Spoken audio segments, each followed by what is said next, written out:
Summer heat nu cool shades తో beat చేయండి. Mr. Opticals Mr. Cool offer. Up to 75% off in summer glasses. నమస్తే, welcome to Suman TV. నేను మీ Sai Bhairi. IPL 2026 almost league stage చివరికి వచ్చేసింది. Match number 63 CSK versus SRH జరగబోతుంది. Play ఆఫ్స్కి వెళ్ళాలంటే ఖచ్చితంగా ఈ రెండు జట్లకు కూడా ఇంపార్టెంట్ మ్యాచ్ ఇది. చెన్నై వేదికగా జరుగుతున్నటువంటి ఈ మ్యాచ్లో ఎవరు గెలిచే అవకాశం ఉంది, రెండు జట్ల బ్యాటింగ్ బలాలేంటి, పూర్తిగా తెలుసుకునేటువంటి ప్రయత్నం చేద్దాం. మనతో పాటు స్పోర్ట్స్ అనలిస్ట్ సిహెచ్ వెంకటేష్ గారు ఉన్నారు. సార్ నమస్తే. సార్ నమస్తే sir. CSK versus SRH match ఈరోజు జరగబోతుంది. చాలా ఇంపార్టెంట్ మ్యాచ్ రెండు జట్లకు కూడా. ఖచ్చితంగా గెలిస్తేనే ప్లే ఆఫ్స్కి వెళ్ళేటువంటి అవకాశాలు ఉన్న మ్యాచ్గా కనబడుతుంది. ఎలా ఉండబోతుంది ఈ యొక్క మ్యాచ్? రెండు టీమ్స్ కి చాలా ఇంపార్టెంట్ సార్ ఈ మ్యాచ్. ఎందుకంటే సిఎస్కే కి ఇంకా 2 మ్యాచెస్ మిగిలి ఉన్నాయి. 2 గెలిస్తేనే వాళ్ళకి 16 పాయింట్స్ వస్తాయి. 14 పాయింట్స్ తో వెళ్ళడం చాలా కష్టం. 16 పాయింట్స్ వస్తే వాళ్ళకి ప్లే ఆఫ్స్ ఛాన్స్ ఉంటుంది. సో మస్ట్ విన్ మ్యాచెస్ వాళ్ళకి. SRH can afford to lose 1 match, కానీ అప్పుడు ఏంటంటే కొంచెం టైట్ అవుతుంది వాళ్ళ సిచ్యుయేషన్ మ్యాచ్. ఎందుకంటే నెక్స్ట్ మ్యాచ్ వాళ్ళకి ఈ శుక్రవారం రోజున ఆర్సీబీతో ఉంది. ఆర్సీబీ ఎంత బాగా ఆడుతుందో మనకు తెలుసు. సో ఏ రకంగా చూసుకున్నా ఇది ఒక knockout match for both the teams అని చెప్పాలి. ఎందుకంటే ఈ మ్యాచ్ గెలిస్తే ఎస్ఆర్హెచ్ మీద కూడా లాస్ట్ మ్యాచ్ గెలిచి గెలవాలన్న ప్రెషర్ లేకుండా ఉంటుంది అగేన్స్ట్ స్ట్రాంగ్ టీమ్. సో ఇక్కడ గెలిస్తే ఎస్ఆర్హెచ్ పని చాలా తేలిక అవుతుంది టు రీచ్ ప్లే ఆఫ్స్.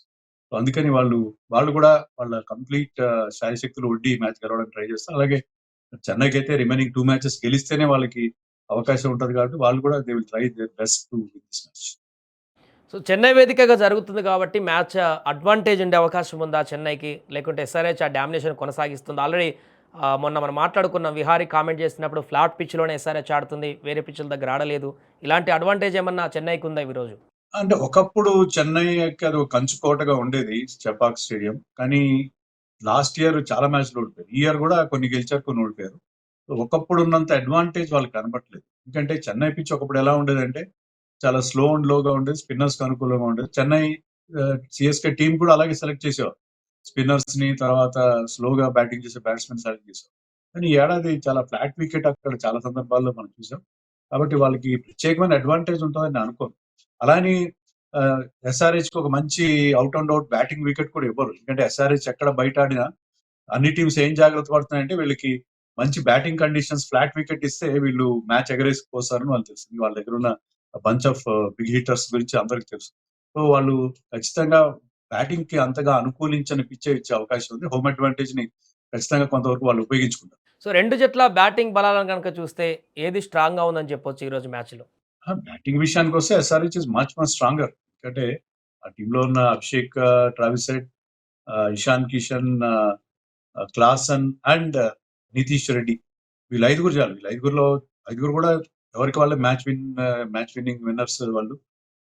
అందులో క్లాసన్, అభిషేక్ అయితే ఆరెంజ్ క్యాప్ రేస్ లో కూడా ఉన్నారు. సో వీళ్ళకున్న ప్రధానమైన అడ్వాంటేజ్ అదే. ప్రధానమైన అడ్వాంటేజ్ చెన్నైకి బ్యాటింగ్ లో కాస్త ఇబ్బందులు ఉన్నాయి. సంజు శాంసన్ బాగా ఆడిన మ్యాచ్లు గెలుస్తున్నారు. రుతురాజ్ అప్పుడప్పుడు బాగా ఆడుతున్నాడు, కొన్ని మ్యాచ్ బాగా ఆడుతున్నాడు, కొన్ని మ్యాచ్ బాగా ఆడలేదు. ఇంకా బ్రవీస్, దుబే లాంటి వాళ్ళు అస్సలు ఫామ్ లో లేరు.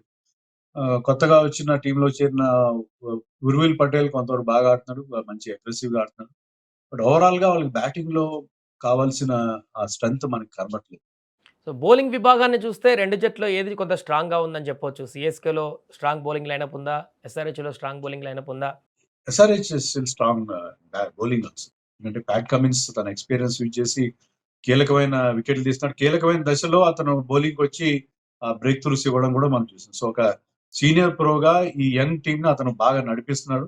అలాగే అతను వేసే crucial overs, crucial break throughs team చాలా ఇంపార్టెంట్ గా. అతనితో పాటు మనకి సాకిబ్ హుస్సేన్ కానీ, ప్రఫుల్ హింగే, స్పిన్నర్స్ శివాంగ్, వీళ్ళతో పాటు ఇషాన్ మలింగ లాస్ట్ 2-3 మ్యాచెస్ లో అంత ఎఫెక్టివ్ అనిపించలేదు, కానీ ఓవరాల్ గా he's been very very good.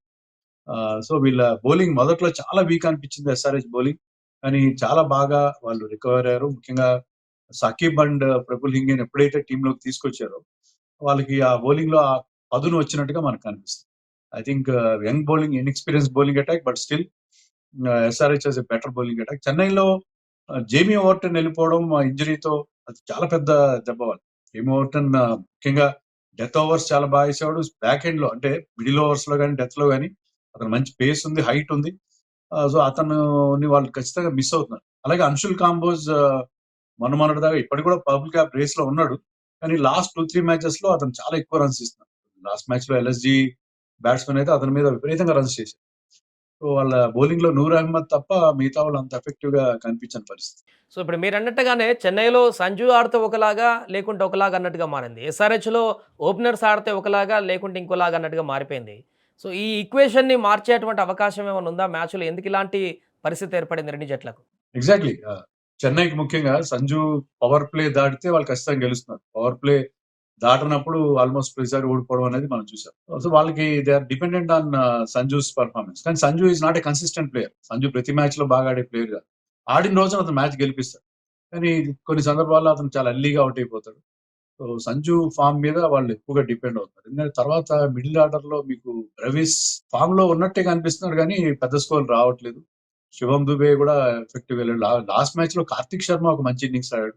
So youngsters కొంతవరకు కార్తిక్ శర్మ, ప్రశాంత్ వీర్ అంతకుముందు మ్యాచ్‌లో మంచి ఫినిషింగ్ ఇచ్చాడు. కానీ ఓవరాల్‌గా వాళ్ళ బ్యాటింగ్‌లో ఆ కన్సిస్టెన్సీ లోపించింది.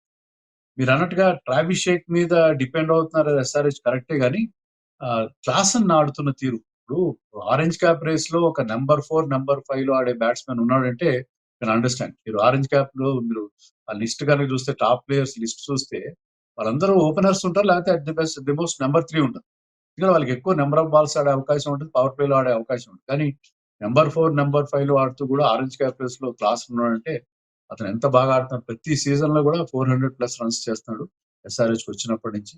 సో క్లాసన్ ఉండడం, తర్వాత నితీష్ కుమార్ రెడ్డి కూడా కీలకమైన కాంట్రిబ్యూషన్స్ ఇవ్వడం కొంతవరకు వాళ్ళు పూర్తిగా ఓపెనర్స్ మీదే డిపెండ్ కావట్లేదు. ఈవెన్ ఇషాన్ కిషన్ కూడా కొన్ని ఇంపార్టెంట్ ఇన్నింగ్స్ ఆడాడు టీమ్‌కి. కాబట్టి ట్రావిస్ షేక్ మీదనే ఎస్ఆర్‌హెచ్ డిపెండ్ అవుతుందని అనుకోవడానికి లేదు. అందుకనే they are in a better position batting విషయంలో. సో ఓవరాల్‌గా ఈ మ్యాచ్‌లో ఎవరు గెలిచే అవకాశం ఉందంటే ఏం చెప్తారు సార్? స్లైట్ ఎడ్జ్ గాని, లేకుంటే వన్ సైడెడ్‌గా గెలిచే అవకాశం ఉందా? ఎలా ఉండబోతుంది? చెన్నైకి అక్కడ మనకు తెలుసు కదా! అక్కడ క్రౌడ్ ఎలా ఉంటారో మొత్తం అంతా సీ ఆఫ్ యెల్లో పసుపు సముద్రంలాగా ఉంటది. వాళ్ళకి ఫుల్ సపోర్ట్ ఉంటది. విజిల్స్ వేస్తూ ఉంటారు. సో, చాలా ఇంటిమిడేటింగ్‌గా ఉంటది అక్కడ క్రౌడ్ ప్రెజెన్స్. సో, ఆ ప్రెషర్ ఎస్ఆర్‌హెచ్ పైన ఉంటది డెఫినెట్‌గా. ఆ హోమ్ అడ్వాంటేజ్ కూడా మనం చెప్పుకున్నట్టుగా మంచి బ్యాటింగ్ పిచ్ కూడా ఇవ్వరు. బట్ ఏంటంటే మీరు టీమ్ బ్యాలెన్స్ తీసుకున్న, ఆల్ రౌండర్స్ తీసుకున్న, ఏ రకంగా తీసుకున్నా SRH is in much better position. Overton ఉంటే ఆ టీమ్ కొంచెం బ్యాలెన్స్‌గా ఉండేది. ఓవర్టన్ ఎప్పుడైతే లేడో అది కొంచెం ఇబ్బందికరంగా మారింది. ప్లస్ నేను అనుకోవడం SRH will start as favourites. అంటే వాళ్ళ మీద ఎక్కువ ప్రెషర్ లేదు. ఒక మ్యాచ్ ఓడిపోయినా పర్వాలేదు అన్నట్టుగా ఉన్నారు. చెన్నై మీద ఫుల్ ప్రెషర్ ఉంది.